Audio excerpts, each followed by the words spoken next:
Hello Internet, my name is Ryan Ingram, and today we're going to talk about a property that I just purchased that was a foreclosure. Now, I was not the individual that purchased it at the foreclosure auction.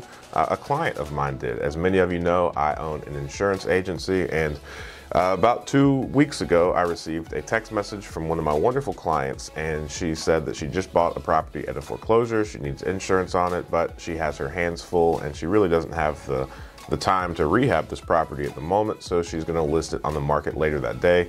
So it's going to be a very short amount of time that she needs insurance on it. So after I collected all of the information that I needed in order to write this insurance policy, I realized that this property is in my favorite part of town. So I started negotiating. We came to a price that we were both happy with, and ultimately I purchased it from her. So I thought this was a really cool demonstration of just how flexible, malleable, and creative real estate investing can be. So this was a foreclosure, but I very quickly purchased it from the actual person that won it at auction. So she purchased it for right at $20,000, and I purchased it from her for around $26,000. So she has owned this property for about 2 weeks, and that is it. So I can't speak to how much money she made off of it, or if she just broke even, but whatever the difference between the $20,000 that she won it for and the $26,000 that I purchased it from her for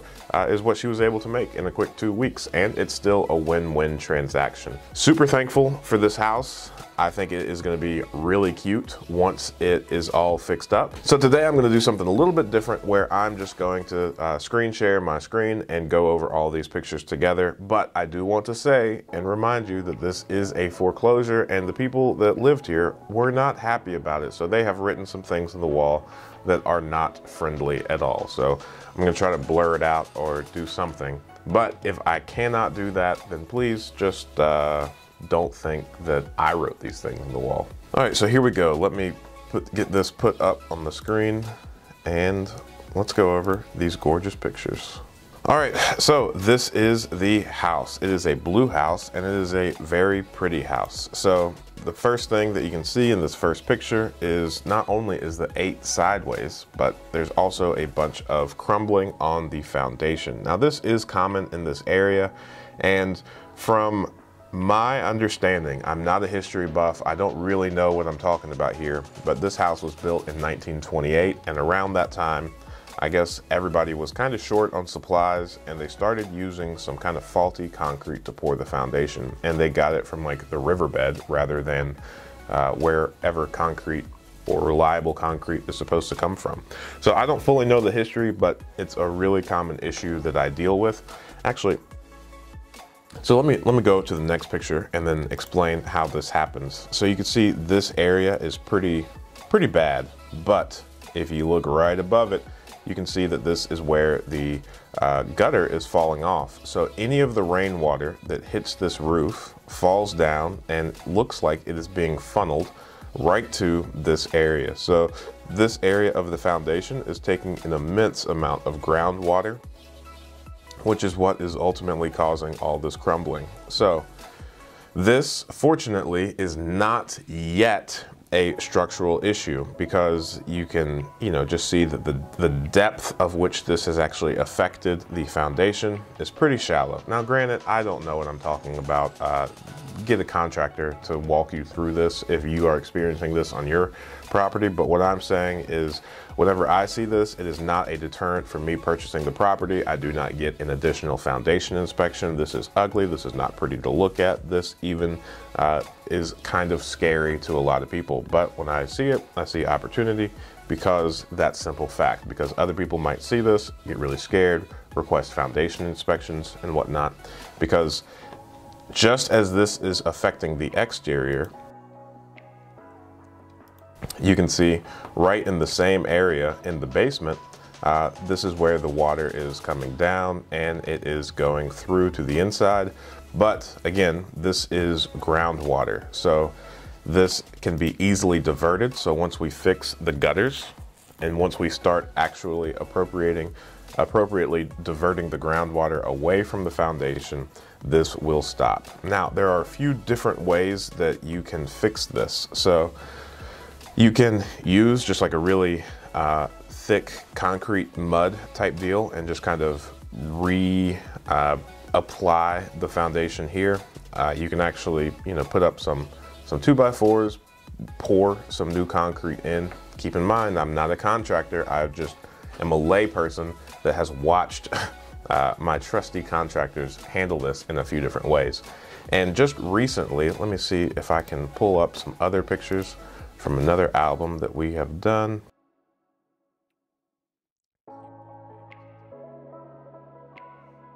So here is another property that we've done, and this is the worst property that I've ever purchased. And there was 13 full-sized dog cages in this house. And let me see if I've got a good picture of what the foundation looked like. So here's after we got all the debris away from it. You can see that this house had the same issue. Fortunately though, most of the exterior was fine. It was just really this porch area, which was a good way for me to dip my toes in the water of dip my toes in the waters of fixing this. So you can see what it looks like here, very similar to what it's done. And look at this. I mean, there's nothing there, right? The gutters aren't there. There's holes in the roof. I've got some greenery sprouting up from the roof. This was a pretty bad house, but let's take a look at what it looks like now. And here we go. Completely different house, right? So now that we have, appropriately diverted all of the groundwater via gutters, now that we have fixed all of the crumbling concrete in the front and even on the sides. So here's a good in action picture of how we've done it. So we have, put this concrete board up and we backfilled between the crumbling part and this new concrete board. And then we've mudded over that to skim it, make it all pretty and smooth. And then we painted over it. So here's just the stark difference. Well, that's not a really good picture, but still, here's what it looks like now. It's fantastic. All that to say, I really don't mind seeing things like this. Now let's go to the interior of this. So all of the hardwood floors look to be really good, right? It's a thing where all we have to do is sand these just a little bit and then put new coats of polyurethane right over it, and we should be good on all of the floors. We need to pull up the carpet here in this room, but as you can see, I mean, this is really really a good floor. We've got some of the original wood trim, and I actually had the roof inspected as well, and I've actually already fixed the roof. There was a lot of life left on this roof, fortunately. So this kind of leaking area is from an old issue that has since been repaired. Now this room is pretty crazy. The paint pattern on here is just strange to say the least. But I'm looking forward to fixing all of these things. So the bathroom is pretty bananas. Obviously, we're gonna pull out all of this stuff and replace it all. And I'm really looking forward to freeing this home from such a strange purple bathroom. But hey, to each their own. I'm sure some people, probably even some of you all, have purple bathrooms that you're really proud of. So good for you.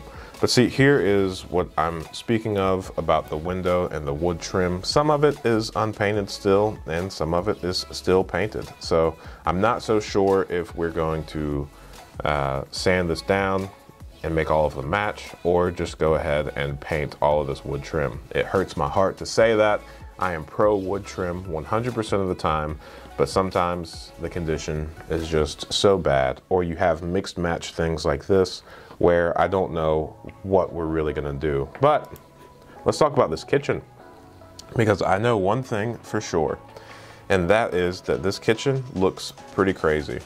So after opening and closing all of these cabinets several times, the hardware looks good. Everything on these works fine. What I'm gonna try to do is paint all of these bricks white and fix this weird pattern that they have on the kitchen and see what it looks like. So I'm thinking that we should be able to salvage this entire kitchen just by painting this brick facade white. So I'm estimating, and here's you know, they have written all over the walls things like "Hail Satan."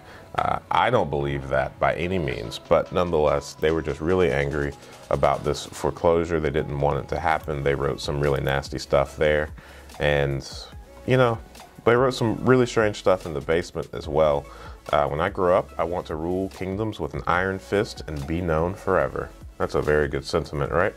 I personally wouldn't write that on my basement wall, but again, to each their own. Maybe some of you even have that written on your basement wall. For motivation, daily motivation, that sounds right. So now that we have gone over all of these pictures, let's talk about the numbers of this. So as I mentioned, the purchase price of this property was $26,000. However, we borrowed money at 12%, and we borrowed $45,000 against this house. And the reason we did that is so that we would have enough not only for the purchase, but also for the renovations, because it's my belief, keep in mind, my belief, not my contractors, but it's my belief that we can get this property done for probably around $15,000. Now, to all the people that want to know how to estimate how much you're gonna spend on renovations, I'm not the best at it. I go around and I just kind of base it off other things, other jobs that I've recently done, to like paint the entire house, to you know, redo the floors, to fix some exterior stuff. I really just kind of ballpark it, and I'm not necessarily looking for an exact number. I'm not really creating a hardcore budget that I don't want to go over. I'm just trying to get a ballpark for this. So in this case, since we bought it for $26,000, since I walked through it and thought to myself, hey, we should be able to do this for about $15,000.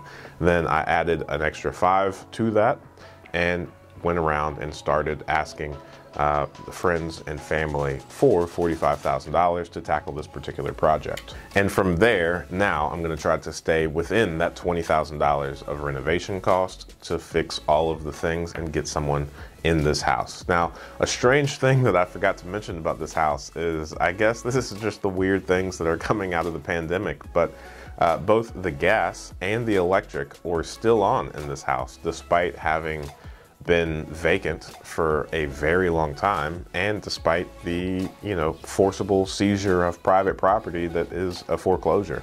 For whatever reason, I guess, even though there hasn't been any payments received, that because I guess disconnects were temporarily stopped because of this pandemic, the furnace was keeping the house pretty warm whenever I first showed up, and I thought that was pretty cool.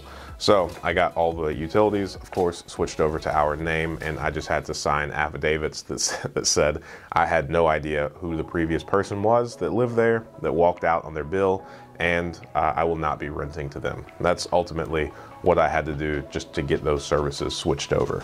Now let's talk about the monthly payments. So since I borrowed $45,000 at 12%, that's going to be $450 per month. Now, if this is your first time watching one of these videos, then please watch several of the other deals explained and realize that I am borrowing money from friends and family at a higher percentage rate so that I can acquire and rehab properties, and then once I get them rented out, I refinance a group or a bulk of properties together at a much lower rate and pay back our investors that are just our friends and family. So all that to say, this is a means to an end. We are enduring the higher interest rates for a little bit because this is part of our strategy. I'm not asking you to do this, and yes, if I paid all cash for this property, I would save the interest rate, but that's not our strategy. Now, the taxes for this property are $60 per month, and the insurance on this property is also $60 per month. And we have actually just renovated several other 2-bedroom properties in this same area, so we are positive that we're going to be able to rent this out for $750, and we charge ourselves a 10% management fee,